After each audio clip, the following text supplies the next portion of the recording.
the Global Energy Leaders Podcast, episode 78. Welcome to the Global Energy Leaders Podcast, powered by R Squared Global.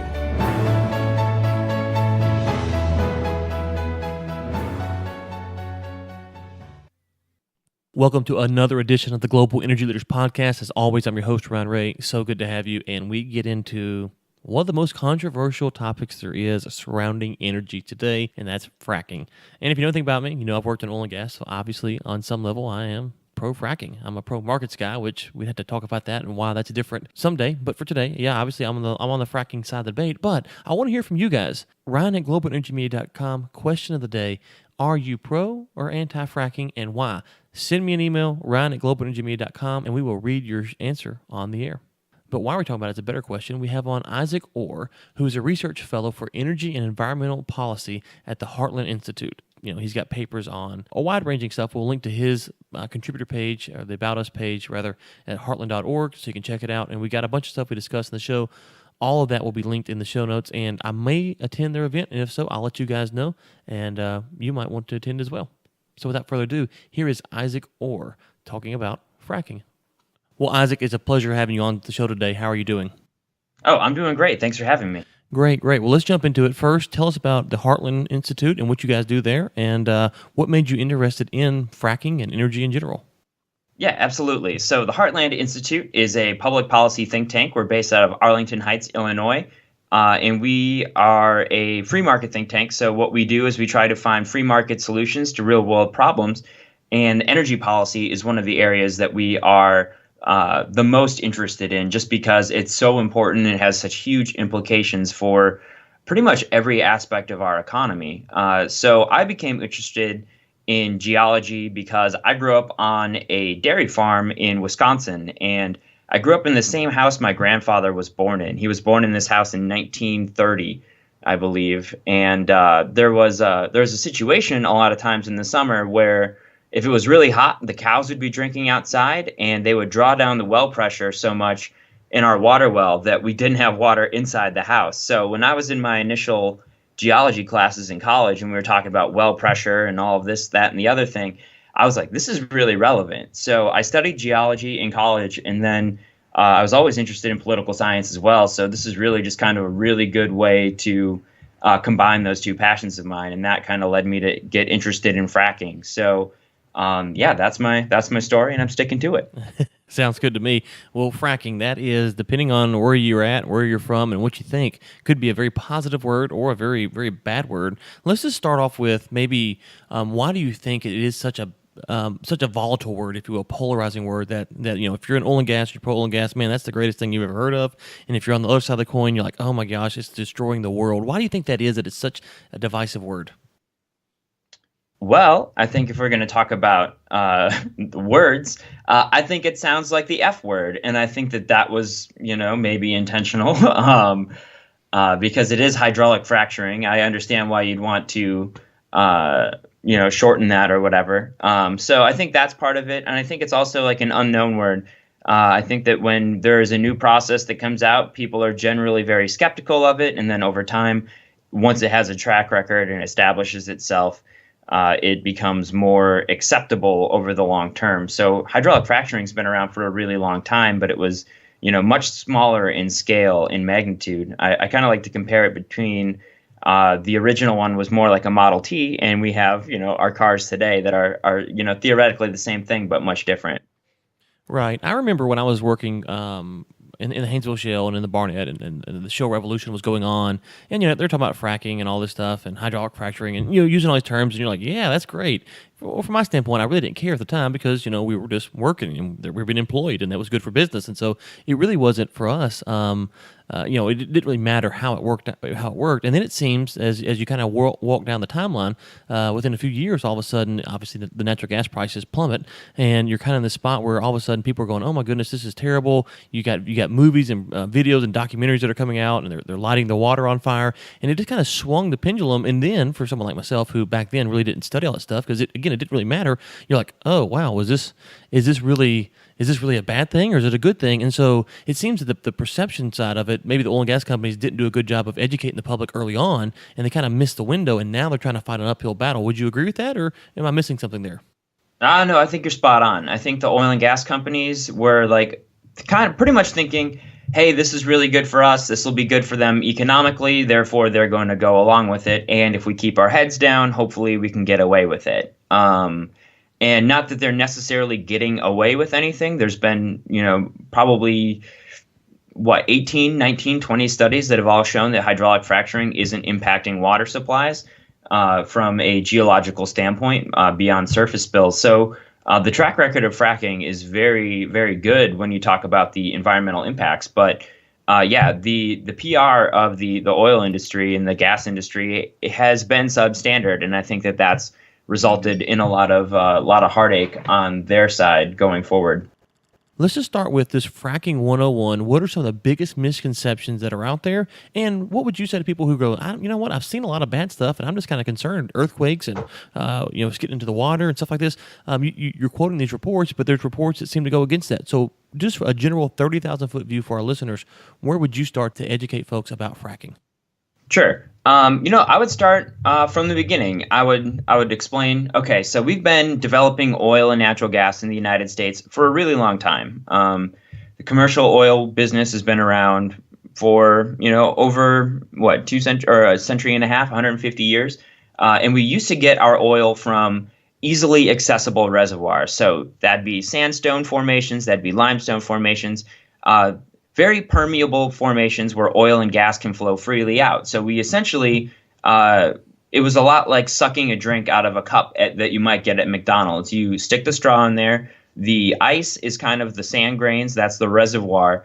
And the oil is the drink. So you could basically suck that out because it was so permeable. But now, really what fracking is doing, it is allowing us to access different types of rock formations and allowing us to produce economic quantities of oil and gas from them. So if a conventional reservoir is a drink, a McDonald's cup or whatever, the fracturing to me is a lot like bubble wrap because it's a shale formation. There's all these little pockets of oil and natural gas, but they can't flow together very easily. So that makes it really hard to get that oil and gas out. But if you pop those bubbles, if you fracture the rock with water and sand, that's able to make those economic. So really, this is just another technology that's using oil and natural gas, and the formations that we're accessing are even deeper than the ones that we were producing conventional oil and gas from. So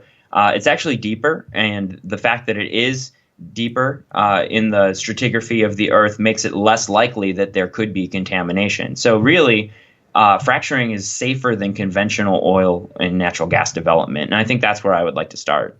Okay, and let's just say, play a little devil's advocate here. Someone says, okay, well, but drilling in general is this dangerous? And, there's reports of, like I mentioned a minute ago, earthquakes in Oklahoma, and said, oh my gosh, all this fracking, now we're having earthquakes in Oklahoma. I grew up my whole life. I never heard of an earthquake in Oklahoma. What would you say to something like that?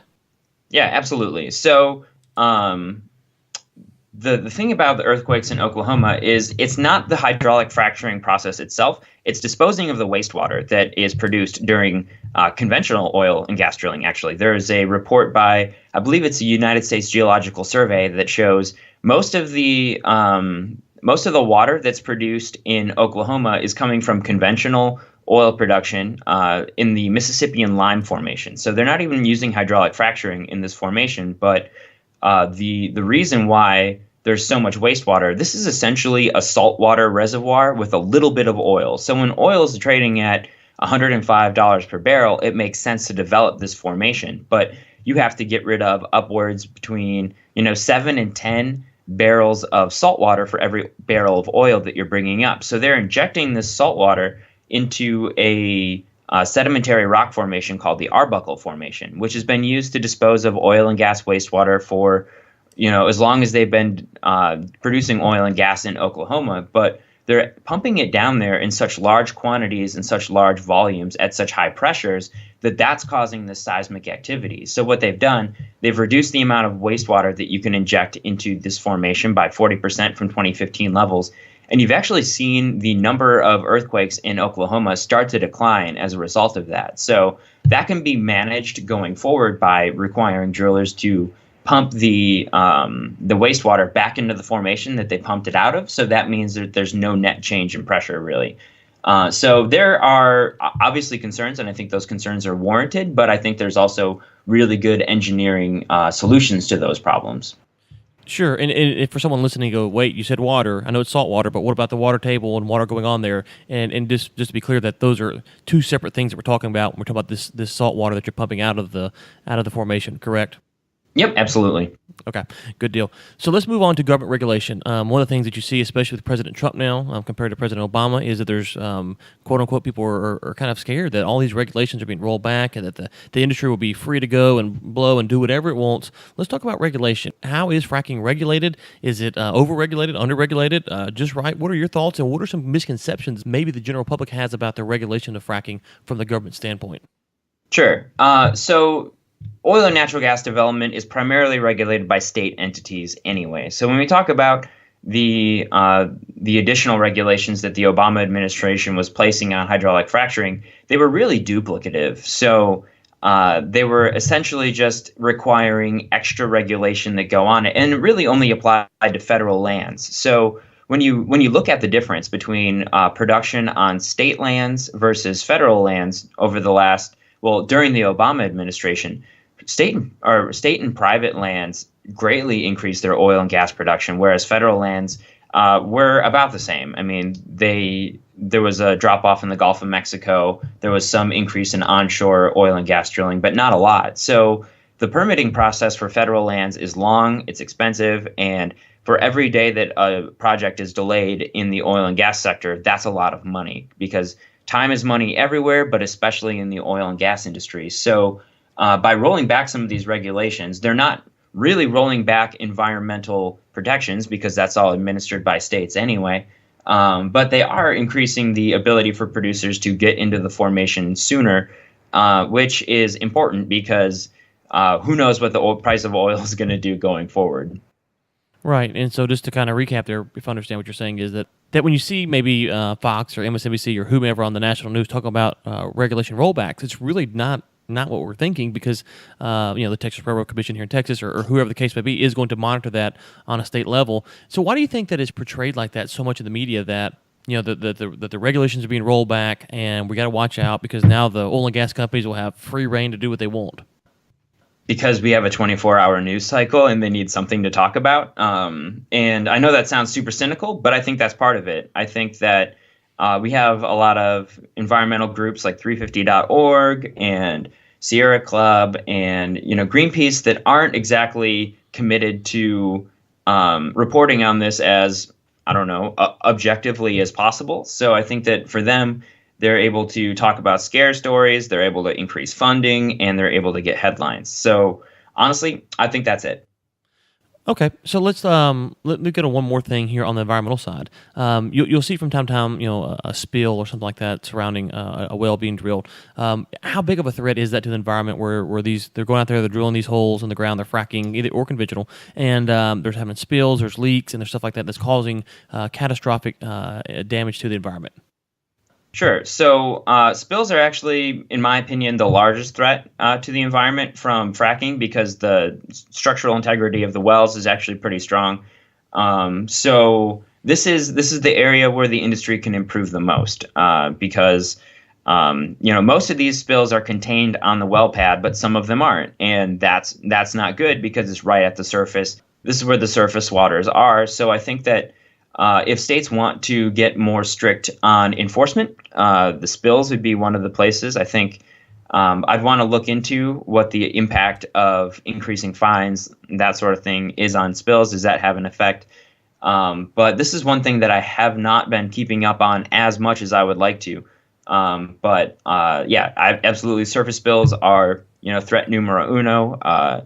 And companies are obviously on the hook for remediating lands afterwards. There's a big project in North Dakota where they had a had a large oil spill and they're treating all the soil and that sort of stuff. But it's not simple. It's expensive, and the thing is, if companies mess up, they should be the ones on the hook for paying for it.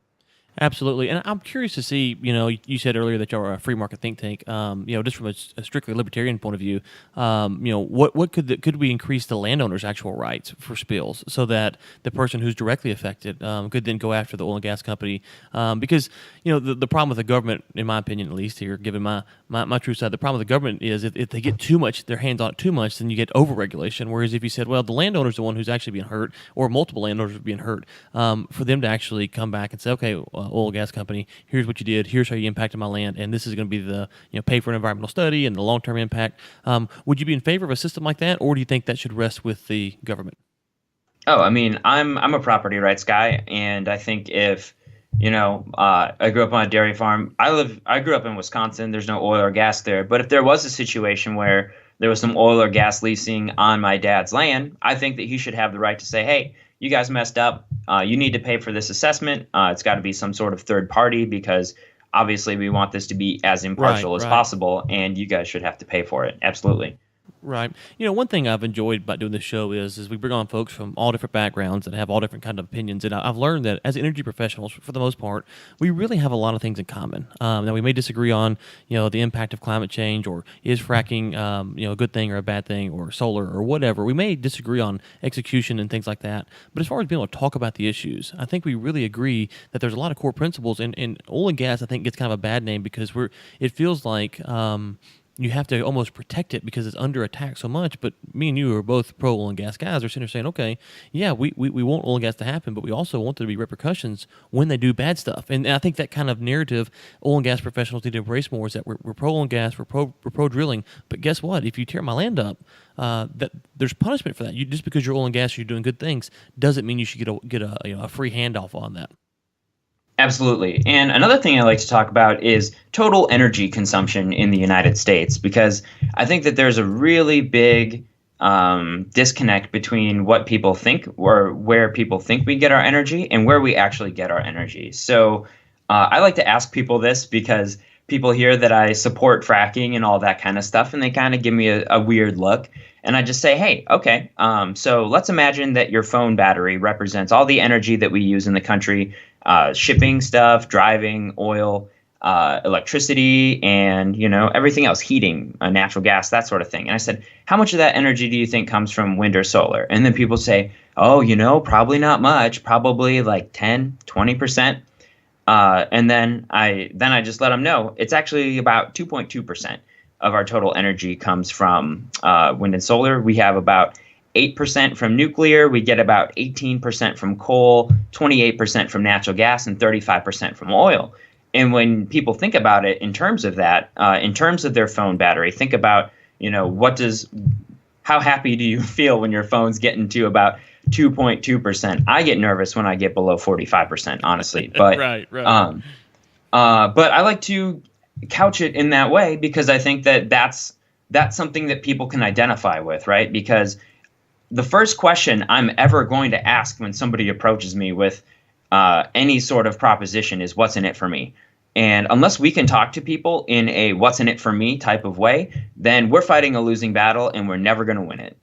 So when we talk about our energy and the importance of energy and the importance of affordable energy and reliable energy, we need to make it personal. And I don't know a way that makes it more personal than talking about the phones. I read one study where people care more about their phones than their children. Hopefully that's not true. Right. But it's up there. Well, I've said something similar. I said, as from the oil and gas standpoint, they need to take a barrel of oil and equate that to how many houses or parts of houses or 10 barrels of oil, whatever the ratio is there, to take oil and put it into, this is taking care of someone when it's -6 in Fargo, North Dakota. This is what oil is doing for you right now. Because it's, if you turn on oil on the news, it seems like there's three major things it talks about. The price, because you're trading it. The Middle East, because, the tie-up with some kind of war or what's going on there, or an environmental spill. That's the three things that oil seems to dominate the news with, and not what the good is doing, like you're saying with the battery percentage. And I think that oil and gas companies, if they would, companies, think tanks like yourself and other groups would be, if they would be more supportive and say, this is actually what it's doing. This is actually what we're doing. We're trying to help people. We're not trying to hurt people, and the oil and gas industry is full of folks like me and you and everyone else who just try to make a paycheck, make a living, and put power to people's houses. And we kind of miss that narrative, I think, at least, outside the industry. So we appreciate groups like yourself. And anything else that you wanted to plug or promote before we let you get out of here today? So our website is heartland.org. I'd encourage you to pop on there. We have a lot of stuff when it comes to energy and environmental policy. We also do school reform news. We do budget and tax stuff. And we also talk about healthcare quite a bit. So we're kind of an all-around policy shop. So if your listeners are interested in any of that, we have a lot of great resources. And other than that, just follow me on Twitter at the Fracking Guy. Absolutely. We will link to all that in the show notes. I'm actually subscribed to y'all's newsletters and enjoy getting them. And I think, don't you guys have an event here in Houston, Texas, which is just a few hours away from me, about energy policy here in November? Is that correct? Yes, that is correct. And thank you for bringing that up. So we are doing an America First Energy Policy conference, essentially. We're going to be talking about all the ways that the United States can use its unique energy resources in order to really take advantage and promote itself on a global marketplace. The cost of energy is such a huge factor when it comes to manufacturing. And the fact that hydraulic fracturing has made the United States the largest producer of natural gas, the largest consumer, but also have the lowest prices. Companies are coming to the United States to build factories and put people to work. And that's a really positive message. And we just really want to make sure that this administration, they seem to get it. We want to outline and flesh out some of their big policy ideas, and we want to kind of provide them a roadmap that says, hey, this is really how we can turn this into a huge geopolitical advantage. So I believe that's November 8th, but I may be wrong. So yeah, it'd be great if your listeners know of anyone who would be interested in attending or sponsoring the event. They can reach me at ior@heartland.org, and I can forward you guys to the appropriate people who are in charge of the conference. Absolutely. We will link to all that in the show notes and make sure the correct dates. I think it is like the 8th and the 9th. Sounds right to me, but we'll get the correct date in the show notes. Isaac, thank you for coming on. And we'll look to have you on again in the future as more environmental related news around fracking comes out. Yeah, absolutely. Anytime. Thank you. The Global Energy Leaders Podcast is produced by Michael Sims and Chris Prine. Chris Prine also serves as editor for the Global Energy Leaders Podcast. Until next time, keep climbing. Thanks for listening to the Global Energy Leaders Podcast, powered by R Squared Global.